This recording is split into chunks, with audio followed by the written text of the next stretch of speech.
ఈ వీడియో చూసే ముందు మన ఛానల్లో చాలా రకాల చందమామ కథలున్నాయి, ఒక్కసారి చూడండి. అలాగే ఈ వీడియోకు సంబంధించిన ప్రీవియస్ పార్ట్స్ కూడా ఉన్నాయి, అవి చూసి ఇవి చూడండి. అప్పుడు ఈ కథ మీకు పూర్తిగా అర్థమవుతుంది.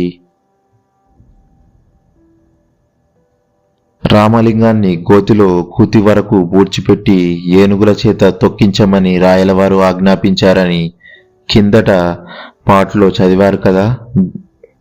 సరే, రాయలవారి ఆజ్ఞ ప్రకారం ఇద్దరు సేవకులు రామలింగాన్ని ఊరి బయటకు తీసుకెళ్లి ఒక గొయ్యి తవ్వి అందులో కూతిక వరకు పూడ్చిపెట్టారు. ఇంకెక్కడ తప్పించుకుంటాడులే అనుకుని సేవకులు రామలింగాన్ని వదిలి ఏనుగుల్ని తీసుకురావడానికి తిరిగి ఊళ్ళోకి వచ్చారు.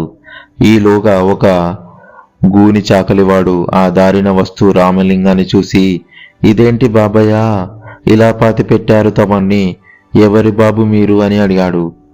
మన రామలింగానికి వెంటనే ఒక ఉపాయం తట్టింది.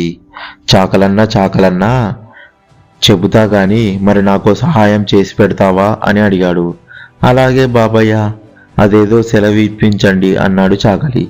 ఏమీ లేదు చాకలన్నా, నాకు నీకున్న గూనికి రెట్టింపు గూని ఉంది.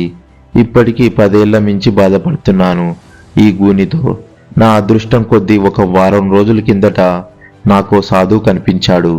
నా గూనిని చూసి ఆయనకు జాలి వేసింది. ఒక 2 రోజుల పాటు కుతిక గోతిలో కంఠము వరకు పూడ్చుకొని ఉండు. ఆ 2 రోజులు కళ్ళు మూసుకొనే ఉండాలి, ఏమి జరిగినా కళ్ళు తెరవకూడదు. గడువు పూర్తి కాగానే నీ గూని కూడా మాయమవుతుంది అని చెప్పాడు. సరే, అవాల నుంచి ఈ గోతిలో పాతుకొని కూర్చున్నాను. ఇవాల్టితో గడుపు తీరిపోయింది. కాస్త నన్ను బయటకు లాగావంటే నా గూని ఉందో పోయిందో చూసుకుంటాను అని అన్నాడు రామలింగం. ఓసి, ఇది కూడా ఓ పెద్ద సహాయమే అనా బాబయ్య? మీ గూని పోయిందంటే నేను కూడా మీలాగే 4 రోజులు పాటు కళ్ళు మూసుకొని నా గూని పీడ వదిలించుకుంటా అని చాకలి రామలింగాన్ని గోతిలో నుంచి బయటకు లాగాడు. నిజంగానే గూని ఉన్నవాడైతే రామలింగం మామూలు మనిషిలాగా తయారై బయటపడ్డాడు. చాకలివాడు కూడా గూనిపోయిందనుకుని ఆత్రం కలిగింది. బాబయ్య, మీకు పుణ్యం ఉంటుంది, నన్ను కూడా కాస్త గోతిలో దించి పూడ్చిపెట్టండి.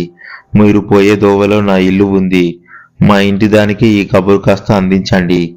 దాన్ని వచ్చి ఈ మూట తీసుకువెళ్ళమనండి ఆత్రంగా కోరాడు చాకలివాడు రామలింగాన్ని. అలాగే లేవోయ్, నా బాధ వట్టిదేగా, నీది కూడా.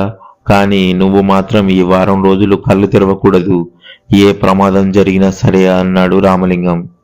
ఏదోలేండి బాబు, ఎలాగో అవస్థ పడతాను, ఈ పాడుగూని వదిలిపోతే చాలు అన్నాడు చాకలి. రామలింగం చాకలివాణ్ణి గోతిలో కంఠం దాకా పూడ్చి తన దారిన తను బయలుదేరి వెళ్ళిపోయాడు. పోతూ పోతూ చాకడివాడి పిల్లంతో ఈ సంగతి చెప్పాడు. చాకడివాడి పిల్లం అన్నం మూట కట్టుకొని బయలుదేరింది. ఈలోగా రాయలవారి సేవకులు ఏనుగులను తీసుకొని రామలింగాన్ని పూడ్చిపెట్టిన చోటుకు వచ్చారు. అప్పటికే కొంచెం చీకటి పడింది. గోతిలో ఉన్నది రామలింగమే అని వాళ్ళు ఏనుగుల చేత తొక్కించారు. కళ్ళు తెరిస్తే గూని పోదేమోనని పాపం చాకలి అలాగే గుట్టు చప్పుడు కాకుండా ఊరుకున్నాడు. ఇంకేముంది, పచ్చడి అయిపోయాడు. వచ్చిన పని అయిపోయింది కదా అని రాయలవారి సేవకులు తిరిగి ఆస్థానానికి వెళ్ళిపోయారు. చాకలివాడి పిల్లం అన్నం మూటతో వచ్చి చూస్తే ఇంకేముంది, మొగుడి తలకాయ ఆనవాళ్ళు కూడా లేకుండా పచ్చడైపోయి కనిపించింది. పక్కనే వాడి గుడ్డల మూట చూసి అది తన మొగుడి తలకాయ అనుకొని తెలుసుకుంది. ఆ మూటనెత్తుకొని లబోదిబోమంటూ రాయలవారి ఆస్థానానికి వచ్చింది. ఈలోగా మన రామలింగం కూడా ఆస్థానం చేరుకున్నాడు. జరిగిందంతా విన్న తర్వాత రాయలవారు, అవురా పిడుగా, ఎంత పని చేశావు, నిష్కారణంగా ఏమీ తెలియని చాకలివాన్ని పొట్టను పెట్టుకున్నావు కదా. ఏదోలే, అయిపోయింది, నువ్వు తిరిగి మా కళ్ళ ఎదుట పడ్డావు, అదే 10,000 అని చాకలి దానికి మనవర్తి ఏర్పాటు చేసి పంపించాడు. ఈ వీడియో మీకు నచ్చినట్లయితే లైక్ చేసి మీకేమనిపించిందో కమెంట్ రూపంలో తెలియజేయండి. మరిన్ని వీడియోల కోసం సబ్స్క్రైబ్ చేసుకోండి. Thank you for watching our videos.